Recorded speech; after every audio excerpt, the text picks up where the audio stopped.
वो मैं ये कह रहा था कि अगर आपने हमारा चैनल अभी तक सब्सक्राइब नहीं करा तो अब भी कर दो, नहीं तो बड़ा पछताओगे, बड़ा पछताओगे।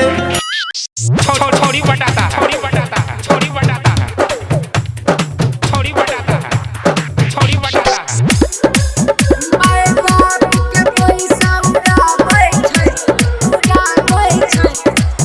साला कोचिंग में छौड़िया पटाबै छै। लाल बाबू रिकॉर्डिंग स्टूडियो, राजा सोनवर्षा, थाना चौक, थाना चौक। सब देखै में लफुआ लफंगा रे, लोई बिना बात के पंगा रे, लोई बिना बात के पंगा रे, लोई बिना बात के पंगा रे। सब देखै में लफुआ लफंगा रे, लोई बिना बात के पंगा रे। साला देखते ही नया लड़की के पीछा पड़ जाइ छै रे।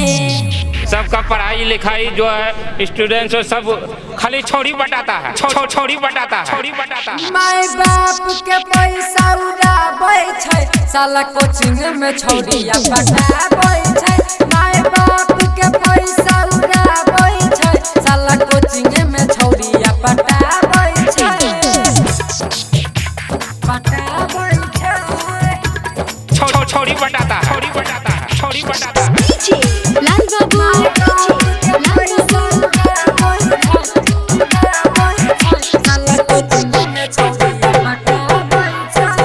बाल के कट बनाई के, रोयल बुलेट उठाई के, रोयल बुलेट उठाई के, रोयल बुलेट उठाई।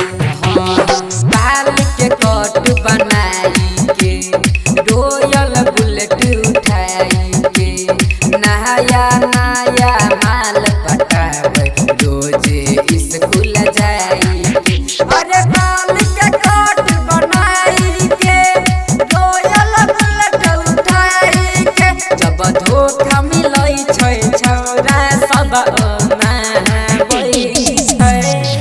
है कि नहीं है? जितना स्टूडेंट है वो बताइए, कोई पढ़ता है?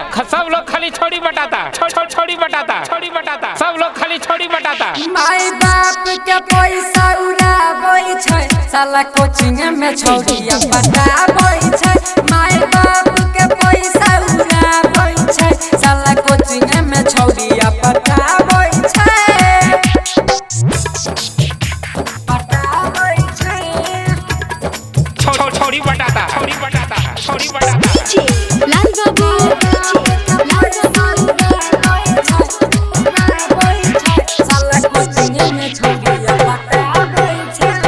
सबको बताते कहानी रे, अपना सूरज हिंदुस्तानी रे, अपना सूरज हिंदुस्तानी रे, अपना सूरज हिंदुस्तानी। हाँ, सबको बताते कहानी रे, अपना सूरज हिंदुस्तानी रे। राइटर नीतीश और राजा इमाम का बिगड़ गया जिंदगानी रे। मालराम विकास बताया है, लुच्चों का ग्रुप बनाया है। लॉकडाउन में बंद हुआ स्कूल रे भाई, सब पछताता है। सबका पढ़ाई लिखाई जो है स्टूडेंट्स सब खाली छोड़ी बटाता है, छोड़ी बटाता, छोड़ी बटाता है, खाली छोड़ी बटाता है। माय बाप का पैसा उड़ाता है, साला कॉलेज में छौड़िया पटाता है।